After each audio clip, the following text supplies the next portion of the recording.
original story narrated exclusively for Love Written in Silence. Lady Eleanor Vaughan stepped down from the hired carriage on an October afternoon with one leather bag and 4 years of exhaustion beneath her impeccable posture. The Dowager Duchess of Ashmore received her in the morning room with unexpected warmth, her voice soft but certain as she said, "I knew your father. He was a principled man in a world that punishes principle." That first evening, Eleanor lit a candle in her window and read her father's prison letters by its light, a ritual she had performed every night since his death. Below in the south garden, unseen and motionless beneath the rose arbor, Sebastian Ashmore stood watching her window until the flame went dark. From the kitchen, Mr. Hale dried a glass he had already dried twice and observed the Duke of Ashmore standing in the cold October dew, his face turned upward, his expression unreadable.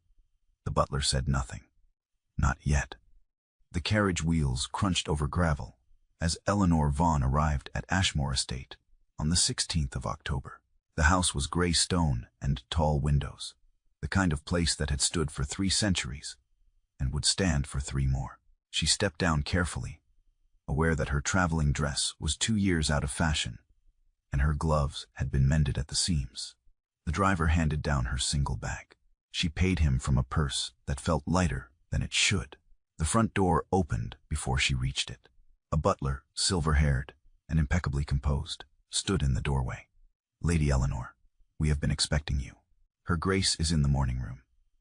Eleanor followed him through a hall lined with portraits of men in powdered wigs and women in silk. The house smelled of beeswax and old wood. It was quiet in the way only large houses could be, where sound was absorbed by thick carpets and high ceilings. The Dowager Duchess sat near the window, a book open in her lap. She was 70, perhaps, with silver hair pinned beneath a lace cap and eyes that were still sharp. She looked up as Eleanor entered and smiled. "Lady Eleanor, come in, sit down." Eleanor curtsied and took the chair indicated. The Dowager studied her for a moment, then closed her book. "I knew your father," she said quietly. "He was a principled man in a world that punishes principle. I was sorry to hear of his death." Eleanor's throat tightened. She had not expected this. Not kindness, not acknowledgement. "Thank you, Your Grace. You are welcome here. I hope you will find this house a refuge. I require very little, truly. Morning correspondence, perhaps an hour of reading aloud in the afternoons. The rest of your time is your own." Eleanor nodded. She did not trust herself to speak.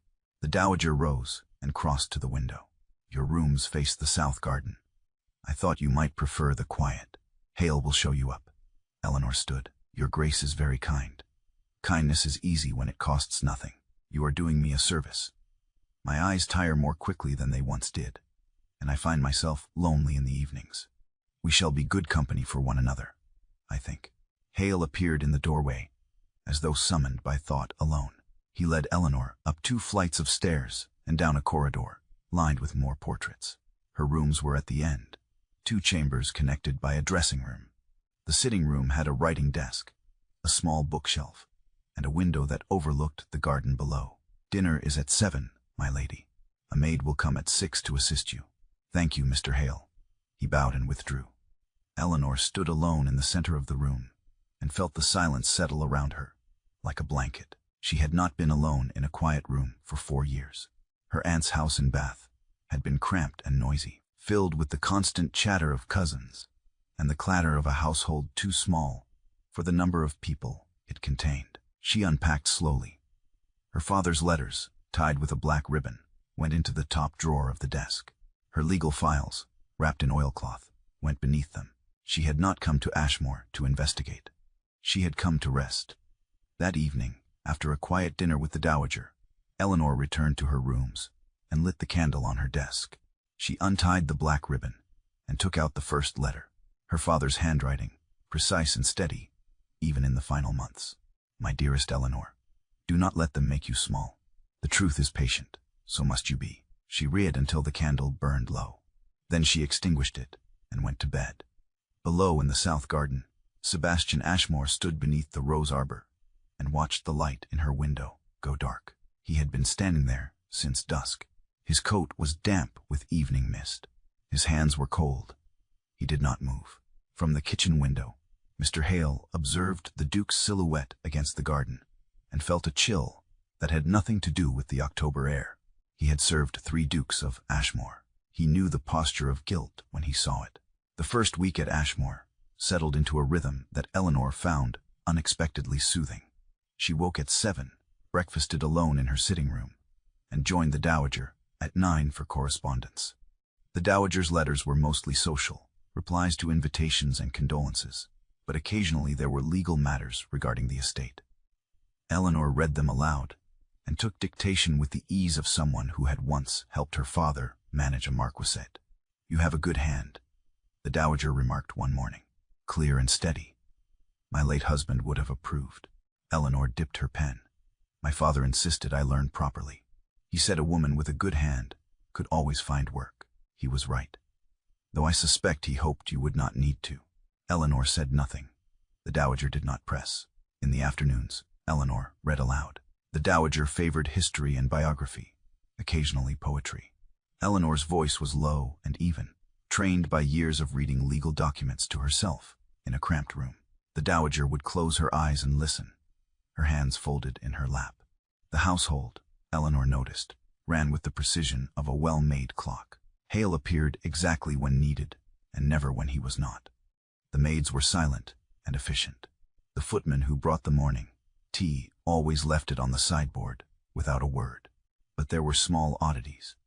The gravel path that led from the terrace to the south garden was swept every morning, though Eleanor never saw anyone walk it.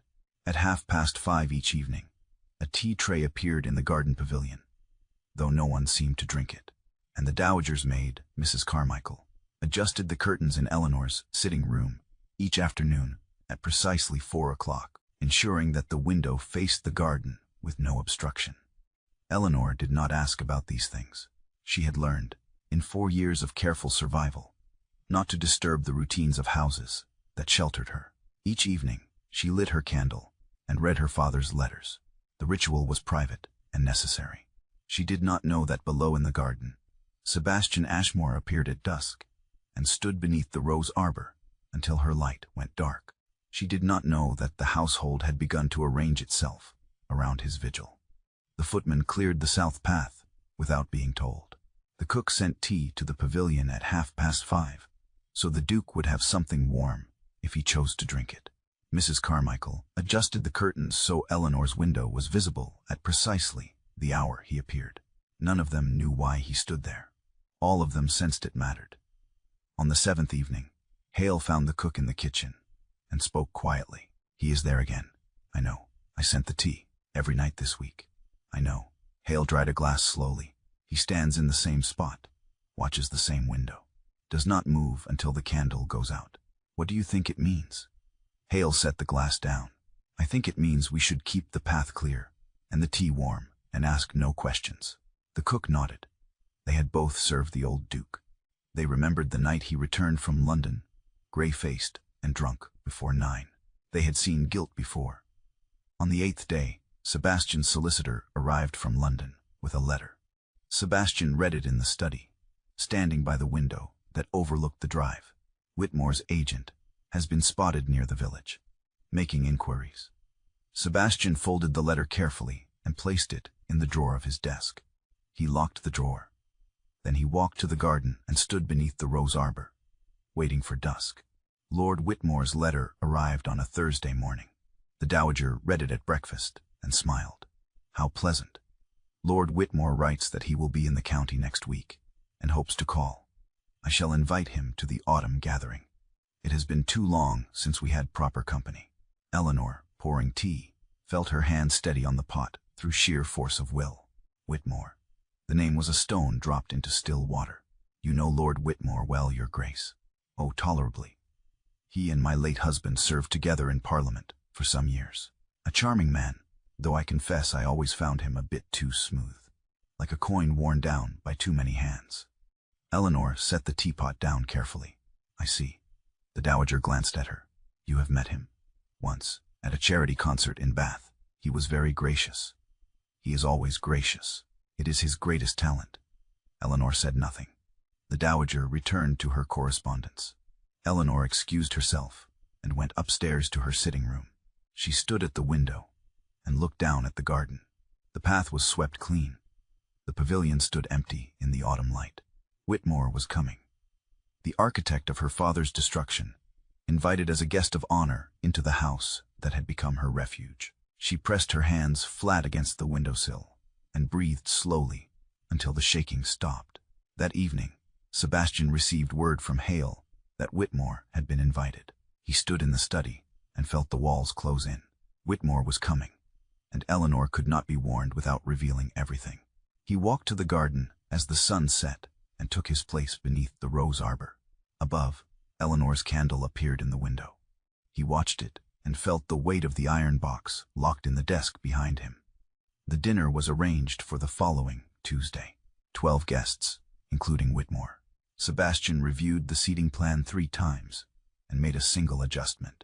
He removed a chair so Eleanor would not be seated beside Whitmore. She would sit between the vicar's wife and a retired colonel instead. It was protection through absence, not presence.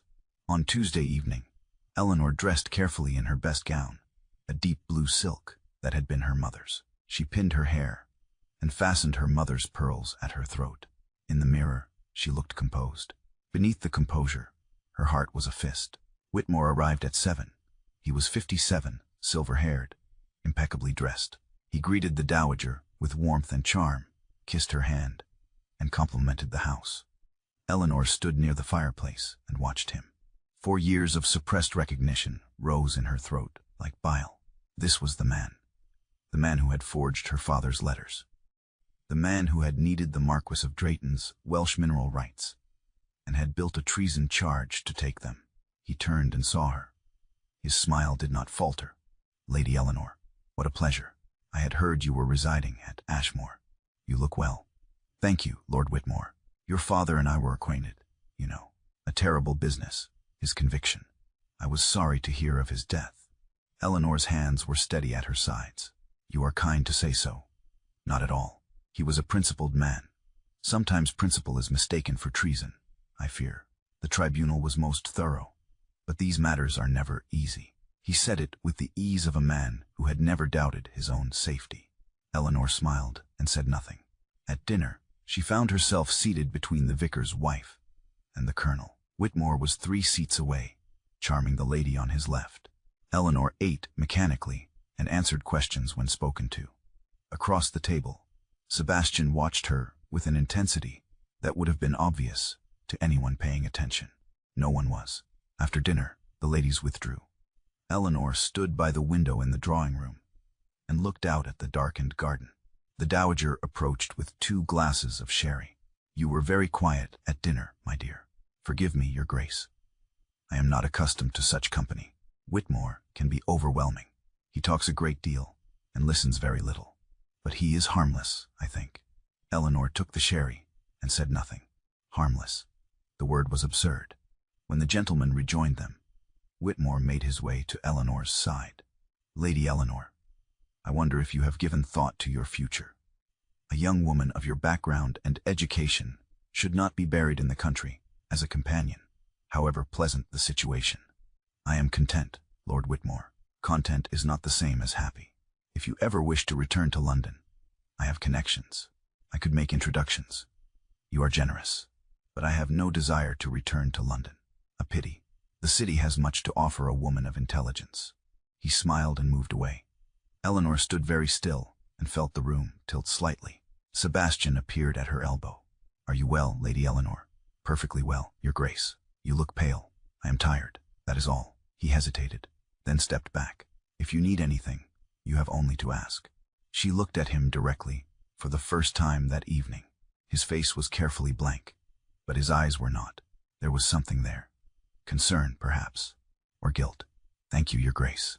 That night, the vigil continued, but Sebastian's posture had changed. He no longer stood with the stillness of devotion. He stood with the alertness of a man on watch. Eleanor began spending her afternoons in the library. It was a large room on the ground floor, lined with shelves that reached the ceiling. The dowager had given her permission to borrow anything she liked, and Eleanor found herself drawn to the legal collection. She was not investigating. She had come to Ashmore to rest, not to hunt. But the law had been her father's world, and reconnecting with it felt like touching something familiar in a house full of strangers. She pulled down a volume on parliamentary procedure and sat by the window. The autumn light was thin and gray. Outside, the garden was losing its color, the roses gone to hips, the grass turning brown. The door opened. Sebastian entered, stopped when he saw her, and hesitated. "Forgive me. I did not know the library was occupied." Eleanor looked up. "It is a large room, Your Grace. I am sure we can both occupy it without difficulty." He crossed to the desk and retrieved a ledger. She returned to her book. The quiet stretched between them like a held breath. "You are reading Blackstone," he said. "Yes, an unusual choice for leisure reading. My father was fond of Blackstone. I find it comforting." He set the ledger down. "Your father was a marquis. He would have been trained in law." He was. He believed every peer should understand the system that governed him. Sebastian moved to the shelves and ran his hand along the spines. "Did he teach you?" "He did. He said a woman with legal knowledge could protect herself when no one else would." He was right. Eleanor closed the book. "You speak as though you knew him." Sebastian's hand stilled. "I knew of him. His case was widely discussed." "His conviction, you mean?" "Yes. Do you believe he was guilty?" The question hung in the air. Sebastian turned slowly. "I believe the tribunal was convinced of it. That is not an answer. It is the only answer I can give." Eleanor stood. "Why?" "Because I was not there. I was in Italy when the trial occurred. I cannot speak to evidence I did not see. But you have an opinion." "Everyone has an opinion. Opinions are not facts." She crossed the room until she stood directly in front of him. He was taller than she had realized. She had to tilt her head to meet his eyes. "You are very careful with your words, Your Grace. I am a duke. Carelessness is not a luxury I possess. And yet you invited me into your house. My grandmother invited you. I merely approved the arrangement." "Why?" He looked at her for a long moment. "Because she needed a companion. And you needed a position. That is still not an answer. It is the only one I have." She stepped back. "You are either very kind or very calculating. I have not yet determined which. Perhaps I am both." She left the library without another word. Sebastian stood alone among the books and felt the weight of the iron box pressing against his chest like a stone. The following afternoon, Eleanor returned to the library. She reached for a volume on the top shelf, standing on her toes. The book was just out of reach. She pulled over a small ladder and climbed. Sebastian entered as she reached the top rung. He crossed the room quickly and steadied the ladder without a word. Her skirt brushed his shoulder as she climbed. She looked down. He looked up. The angle was new. She was above him. Neither spoke. She retrieved the book and descended slowly. His hand remained on the ladder until she was safely on the floor. "Thank you," she said. "You should ask for assistance. The ladder is unstable. I am accustomed to managing alone. That does not make it wise." She tucked the book under her arm. "Wisdom is a luxury I cannot afford, Your Grace. I make do with necessity." He released the ladder and stepped back. "Necessity can be dangerous. So can kindness from powerful men." She left him standing by the ladder. He did not follow. That evening, Sebastian appeared at her door with a message from the dowager. Eleanor was reading by candlelight, the same candle she lit every night. He handed her the folded note and then, without asking, reached over and adjusted the candle so it gave better light. His fingers touched the brass candlestick. Her fingers had touched the same brass moments before. The metal was still warm. He withdrew slowly. She did not move. Their eyes met. He bowed and left. Eleanor sat very still and looked at the candle. The flame burned steady and bright. She did not understand what had just happened, but she felt it like a hand pressed against her ribs. The dowager was in a reflective mood one afternoon in late October. Eleanor had been reading aloud from a biography of Queen, and when the dowager interrupted, "Stop there, my dear. I find myself thinking of my husband today. It has been 2 years since his death, and some days it feels like yesterday." Eleanor closed the book. "I am sorry, Your Grace. Do not be. Grief is not a burden when it is honestly felt.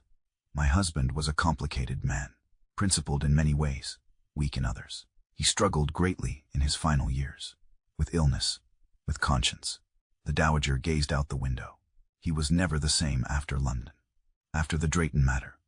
He wept the night he returned. I had never seen him weep before. Eleanor's hands went very still on the book. The Drayton matter, she repeated carefully. Yes, the treason trial. Dreadful business. My husband served on the tribunal. He found it deeply distressing. The room contracted. The walls pressed in. Eleanor could hear her own heartbeat in her ears. Your husband sat on the tribunal that convicted my father. The dowager looked at her, confused. Your father, but I thought, oh, her face went pale. Oh, my dear, I did not realize. I assumed you knew. I thought that was why you. She trailed off. Eleanor stood slowly. The book fell from her lap to the floor. You assumed I knew. Yes, I thought. When you applied for the position, I thought you knew of the connection. I would never have spoken so carelessly if I had realized. Eleanor's voice was very calm. This family knew my father's case from inside the room. My husband did. Yes, he was one of the peers who voted to convict. The dowager's silence was answer enough. Eleanor turned and walked out of the room. She climbed the stairs to her chambers, closed the door, and stood in the center of the floor. The refuge she had found was built on her father's grave. The kindness she had been offered came from a house that had helped destroy him. She did not cry. She had not cried in 4 years. She stood very still and felt the floor tilt beneath her. That evening, she lit her candle as usual, but she drew the curtains closed. The candle still burned, but the window was dark. Below in the garden, Sebastian stood beneath the rose arbor and stared at the closed curtains. The light was there. He could see the faint glow behind the fabric, but the window was dark. He stood until midnight. The candle went out. The curtains remained closed. Inside the house, Hale spoke quietly to Mrs. Carmichael. The curtains are drawn. I know. He is still standing there. I know. Something has happened. Mrs. Carmichael folded a napkin with precise, sharp movements. Something has always been happening, Mr. Hale. We are only just now seeing it. The next morning, Eleanor did not come down to breakfast. The dowager sent a maid with a tray. The maid returned with the tray, untouched. At noon, Eleanor emerged from her room and went directly to the study. She found Sebastian at his desk, reviewing estate accounts. I need to speak with you. He stood immediately. Of course. She closed the door behind her. Your grandmother speaks of my father's case, as though this family knew it from inside the room. Did they? Sebastian's face was completely still. Yes, your father sat on the tribunal. Yes, he voted to convict. Yes, Eleanor's voice did not rise. Why am I here? Because my grandmother needed a companion. Do not lie to me. Why am I here? Sebastian's jaw tightened. Because I arranged it. Why? He said nothing. Eleanor stepped closer. Why did you bring me into this house? Why did you place me in the care of a woman whose husband helped kill my father? Why? Because you were in danger. From whom? From Whitmore. The name fell between them like a blade. Eleanor went very still. Explain. Sebastian's hands were fists at his sides. Whitmore has been making inquiries. His agent was spotted near Bath 3 months ago, asking questions about you, about your activities, about your correspondence. I received intelligence that he was concerned you were still investigating your father's case. I was, I know, and Whitmore knows. He wanted to know how close you were to the truth. And you brought me here to protect me. Yes, or to control me. Sebastian's eyes met hers. Both. Eleanor's laugh was sharp and bitter. At least you are honest. I have never lied to you. You have never told me the truth. The truth is complicated. The truth is that your father helped convict an innocent man, and you brought me here to keep me quiet. No, Sebastian's voice was hard. I brought you here to keep you alive. Eleanor stared at him. You think Whitmore would harm me. I think Whitmore has spent 4 years ensuring that your father's conviction remains unchallenged. I think he has a great deal to lose if the truth emerges. And I think you are the only person still searching for it. Why not simply tell me what you know? Sebastian turned away. Because telling you would require me to destroy my father's name, and I am not yet brave enough to do that. Eleanor stood in the center of the study and felt the ground beneath her shift. Your father's name. Not the truth, not justice. Your father's name. Yes. Then we have nothing more to say to each other. She left. Sebastian stood alone in the study, and listened to her footsteps fade down the hall. That night, the curtains remained closed. Eleanor could not sleep. At midnight she rose and dressed, and went downstairs. The house was silent. She walked through the drawing room, and out the terraced doors, into the garden. The air was cold and damp. Mist hung in the trees. She walked down the gravel path toward the south garden, and stopped when she saw him. Sebastian stood beneath the rose arbor, staring up at her window. He was wet with dew. His coat was dark with moisture.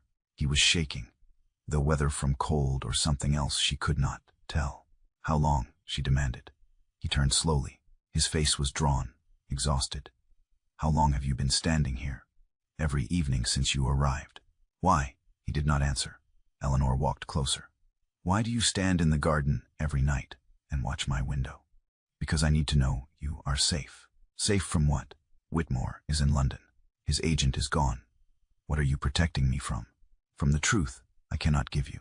Eleanor stopped 3 feet away from him. "What truth?" Sebastian's voice was raw. "The evidence that would clear your father is locked in my study. I have had it for 2 years. I cannot bring myself to use it, because using it would destroy everything my family has built. And I stand here every night watching your window, because you are the only person in the world whose forgiveness would matter. And I cannot ask for it because I do not deserve it." Eleanor stared at him. "You have evidence?" "Yes. That would clear my father." "Yes. And you have kept it locked away for 2 years." "Yes." She stepped closer, close enough that her breath moved the hair at his neck. Neither touched. The almost touch carried more charge than contact could. "Show me." "I cannot." "Why?" "Because the moment I open that box, everything changes. My father's reputation, this estate, my family's standing, everything. My father died in a prison cell because your father voted to convict him. Everything has already changed." Sebastian closed his eyes. "I know." Eleanor stood behind him, so close she could feel the heat of his body through the damp coat. "Then show me the box, or I will find it myself." She turned and walked back to the house. Sebastian remained in the garden until dawn. The next morning, Eleanor went to the study at first light. The house was still sleeping. She searched methodically, opening drawers, checking shelves. She found the locked drawer in the desk after 20 minutes. The key was in the old Duke's desk blotter, hidden by a man who wanted it found. Inside the drawer was an iron box 12 inches square, locked with a simple clasp. Eleanor opened it. Inside were 4 letters, yellowed with age. Her father's handwriting on 3 of them. A 4th in a hand she did not recognize.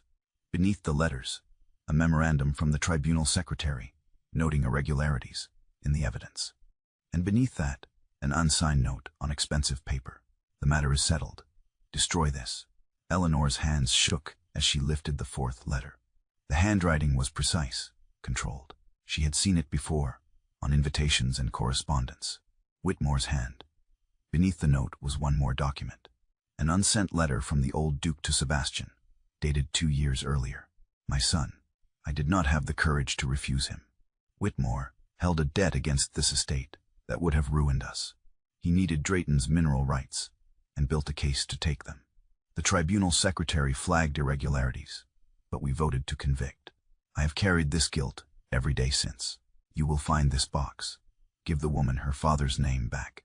It is the only debt this family cannot pay with money." Eleanor read the letter twice. Then she placed everything back in the iron box, closed the lid, and carried it upstairs to her room. She packed her bag, placed the iron box inside, and walked down the stairs. Hale was in the hall. He saw the bag and the box and said nothing. "Is the Duke awake?" "No, my lady." "Good." Eleanor walked out the front door and down the drive. The gate was open. Sebastian had never locked it. Gravel crunched under her boots. The same path he had walked every evening for 6 weeks. From the kitchen window, Hale watched her go. The dowager appeared beside him. "She has the box." "Yes, your grace." "Good. Shall I wake the Duke?" The dowager smiled faintly. "He is already awake." He heard her open the drawer from the corridor. He has been standing in the study ever since. Sebastian stood at the study window and watched Eleanor walk down the drive with the evidence that would clear her father and destroy his. She was not running. She was walking with steady, deliberate purpose toward the gate and the road beyond. He could stop her. He could send his solicitor to manage the institutional process at a safe distance. He could let her go alone and preserve what remained of his father's name. He walked out the door in his shirt sleeves and caught her at the crossroads a quarter-mile from the estate. "You will need a witness." Eleanor stopped but did not turn. "I am aware. The Lord Chancellor's office will require someone to authenticate the documents, to confirm they were in the possession of the Duke of Ashmore." "I am aware of that as well." "Then you are aware that I am offering to testify against my own father, in a public record, under my own name." Eleanor turned slowly. Sebastian stood in the middle of the road in his shirt sleeves. No coat, no hat, October morning, and his breath was visible in the cold air. "Why did you not give me the box yourself?" "Because I spent 2 years trying to find a way that did not require me to stand in a room and say the words. And you walked out the gate in 40 minutes. My father did not have 2 years. He had 18 months in a prison cell." "I know. Then walk faster." She set the iron box on the milestone, took his hand, palm open, and pressed her mouth to it. Not his lips, not his cheek, his palm. A benediction and a demand. He closed his fingers around the kiss. She picked up the box. They walked toward London together. The Lord Chancellor's office was a room of dark wood and high windows. Eleanor had written ahead, requesting an audience to present new evidence in the matter of the late Marquis of Drayton. The clerk who received them looked skeptical, until Sebastian gave his name. "The Duke of Ashmore wishes to provide testimony." The clerk's skepticism vanished. They were shown into a private chamber within the hour. The Lord Chancellor was 60, gray-haired, with the tired eyes of a man who had seen too many cases and too few truths. He sat behind a massive desk and gestured for them to sit.